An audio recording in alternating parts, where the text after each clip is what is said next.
Hey guys, it's Shawn McBride. Welcome to our video. This is the basics of forming an LLC. We're going to use Delaware as kind of our example, but what you'll find is a lot of states have very similar provisions. So, of course, whatever you do will have to be tailored to whatever state you form in. And you generally get to pick that, right? You don't necessarily have to use the state you live in. You don't necessarily have to use the state that you're doing business in. And if that's of interest to you, picking the state of formation, let me know. It's something we could possibly shoot another video for in the future, so I'll be reading your comments. But today we're going to jump into the basics of forming an LLC, assuming that you've picked your state. We're going to use Delaware as the example. The truth is, a lot of other states have very similar LLC laws. They've all kind of moved together. There certainly are reasons why the internal law of one state or another might be better or worse as you get into specific situations. Again, beyond the scope of what we'll be covering today, something we can cover in a separate video if you have an interest, which again, drop it in the comments. But this is going to be the basics of forming an LLC. Should be a good checklist for you working with whoever you choose to work with, counsel, to get this thing done right. And if you're using one of those formation services, this is really the type of stuff you want to make sure gets done because LLCs are generally simpler than corporations. Recently posted a video here on the channel about doing corporate formations, a lot more steps, a lot more pieces generally in a corporate formation, but LLCs still have some issues which we can talk about, and we'll cover that today on some of these basics. Again, this is not legal advice. Consult your legal counsel. What I'm doing here is educating, training you, giving you the basics, giving you some references, giving you a jumping off point. Legal advice would, require kind of attorney-client relationship, us meeting personally, not what we're capable to do here over the internet on a general video posted on YouTube. But this should give you a general idea of what you're jumping into, so you can go get the proper advice. As I said with the corporate video, when I did that and posted it, I said, corporations, the Corporation Act would guide you, whichever corporate law you're forming under, right? This is the state of your formation. It's generally the corporate code you're concerned with.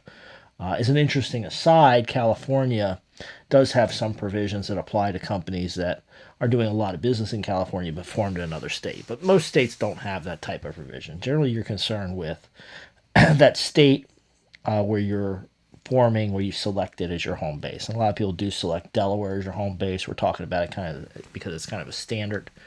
A lot of people do choose to be Delaware LLCs. The Delaware LLC Act will guide you if you want to get that, get a hold of that. I'm going to have a reference here to the DGCL. That's the Delaware General Corporation Law. You're actually looking separately under 6 Delaware Code. We'll have some references to that as we get into this presentation today.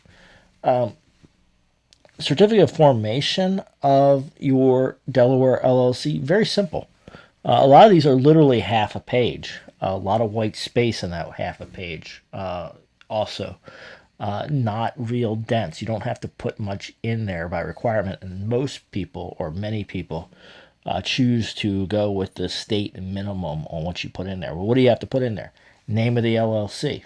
We are XYZ LLC. Who your registered agent and registered office is. Where does the paperwork go if you get sued? If you're a Delaware resident, this might potentially be you as an individual, or you might be referencing some third-party service provider you've hired, and there's a lot of them out there. They keep an office. They have an employee basically sitting there. Their job is, if the lawsuit comes in, they scan it out to you or mail it to you or whatever the case might be. But you want somebody good doing this job because it's very important if you get a lawsuit delivered to you that you get notice of that. The Delaware statute also contemplates here in 18201 that you can put additional matters in your certificate of formation. That is up to you.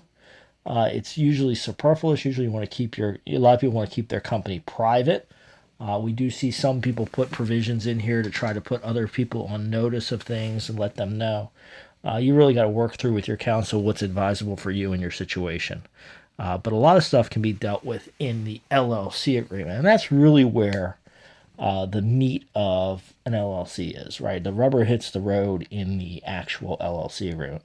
That certificate of formation signed by what Delaware calls an authorized person. That authorized person may not even be in your company. Sometimes, the formation company will sign it. Sometimes somebody will sign it. Sometimes it could be your lawyer. You can really authorize anybody to be the authorized person. They just have to be authorized to file that certificate of formation for the LLC. The rubber starts, and that becomes important in a anonymity or asset protection context, by the way, right? If you don't want anybody to know that you're connected to that LLC, some good privacy protection there. Have somebody else sign that certificate. That way, even if somebody searches your name and finds it, they're not going to know that you are connected with that LLC. You put all that in your LLC agreement, which is generally a private document, barring litigation, some kind of public disclosure. You're going to have a private LLC agreement, maybe signed by you, your other members, some managers. Different people can sign it that are going to be bound to it, but it's essentially a contract that sets forth what the LLC is, how it operates, and what happens. So there's a lot of action in the LLC agreement, right? A well-written LLC agreement sets forth who owns the company, what percentage do they own, how do we vote on things, how do day-to-day affairs happen, what happens if we want to change the people that are managing the company, we want to get different officers, what happens in potential change of control situations, buyout provisions. There can be a lot in that actual LLC agreement about how the LLC runs, right? So this is a very important document. A lot of people miss it. A lot of people don't do this step. We encounter companies, particularly of small businesses, where they file a certificate with the state. A lot of times a bank just wants to see the certificate of formation and the EIN with the IRS. They don't care that there's not an LLC agreement out there, and that can cause some issues. Usually there's some extra liability protection provisions that you'll want baked into that LLC agreement, certain terms to make sure that maybe third parties can't take control of your company, in a creditor situation. You want to put some protections in there, maybe some indemnification, pay you back if you get in a lawsuit related to the LLC. There's some good stuff you want to get in there, but importantly, you also want to put some self-serving stuff in there, like who owns the company. It's good evidence if you set up that agreement contemporaneously with setting up the LLC, and document who owns it, and put that away in your files so that it's clear, right? So somebody later can't come back and say, hey, I owned part of that LLC. Well, where's your LLC agreement? Where's the contract? And then, of course, today with email and other documentations, you can clearly document that you had that LLC set up through electronic tracing of emails, etc. You could confirm perhaps you were the sole owner of that LLC and that you named yourself as the sole owner, years ago. So you're building kind of an evidentiary base in the event of potential litigation. So LLC agreements does so many good things and so many necessary things. There are default provisions generally in these LLC acts about who manages it, who controls, how votes happen, etc. If you don't have those built into your LLC agreement, but what you really want to do is get a good LLC agreement and customize it. And you generally have pure freedom of contract here. You can set that up the way you like, which is so powerful, right? As a business owner, you can pick kind of how the company's run, who runs it, how votes happen, etc. All this is within your LLC agreement. And I just want to show you here the Delaware Codes section about limited liability company agreements, because there is a lot of confusion about whether you need one. And if you look at 18201D, it uses the term shall. It says that you shall enter into an LLC agreement. Now, it gives you flexibility to do it before, after, at the time of the filing of certificate formations, right? So that's the whole universe, right? I mean, you pick a moment in time, which is the filing of the certificate of formation, and any moment in world history would be before, during, or after that. It gives you some flexibility there, but you should have an LLC agreement, right? The Delaware statute contemplates that you'll have that. So that's something you want to do, and you want to make sure that you get it locked down because it has so many beneficial things. Some people have, argued that they have an oral LLC agreement. Of course, oral agreements, generally speaking, throughout the law, one of the problems with oral agreements is proving them. What are the terms of that oral agreement? What did you agree to? How did that work? And that's something that, it could be open litigation bait, right? What are you going to put in that LLC agreement? What terms are going to be in there? Well, one very important thing is LLC interest. Who owns it? How is that allocated, right? You really want to document that and understand it. If you have multiple owners, this is critical. Is it 50-50? Is it 80-20, 60-40? What did you agree to? And how does that work? And you can also separately, and one of the beautiful things about an LLC is you can have distributions that are formula driven that may not be tied directly to the number of interests owned. You may, have preference payment. Somebody gets a, $100,000 distribution, then you divide it among the LLC interests. There can be a lot of flexibility here if you're doing an LLC in its pure form of how do you distribute the money. But one thing you want to address, and that's so important in the LLC agreement, is who owns the LLC interest, right? Whose company is this? And who owns what percentage? And particularly if you have a multi-owner situation, but even a single owner situation, again, it's good to document that you're the 100% owner. And, while that could still be collaterally attacked by somebody else who claims that maybe you, fraudulently named yourself as a 100% owner back in the day, it's good evidence, right? Like, why wasn't that person there? Where's their LLC agreement? Why weren't they concerned about the LLC agreement, right? All good evidence there. And you want to make sure you have those LLC interests set forth and documented in your LLC agreement. You also want to talk about voting mechanisms. Now, this is very important, particularly in that 50-50 situation, right? We always say to be careful with 50-50 businesses. Again, that's something we could visit in another video in the future. Let me know your interest level. But 50-50 business, and one of the real risks with that is you have two owners that each own 50%, or maybe you have four owners that each own 25%. What if these folks become non-agreeable, right? What if they decide that they don't want to work together or they don't like how they're working together? Then we have a problem, right? And in the most extreme situations, the company is shut down. If you have two 50-50 owners that are sharing control and they agree on nothing, then essentially nothing happens, even to the extreme where you can't pay the bills of the company or you can't go out and bid on new contracts. So the voting mechanisms are very important, and you can get very sophisticated here with your LLC. Who votes on what? How does that vote happen? How do you tabulate? You can also work on setting up how you change your managers out, right? So typically, a lot of LLCs will have LLC agreement. You'll have the members. You may have separate directors that are kind of like a board of a corporation. A lot of my clients opt for that type of structure. That gives you that kind of oversight, which is nice.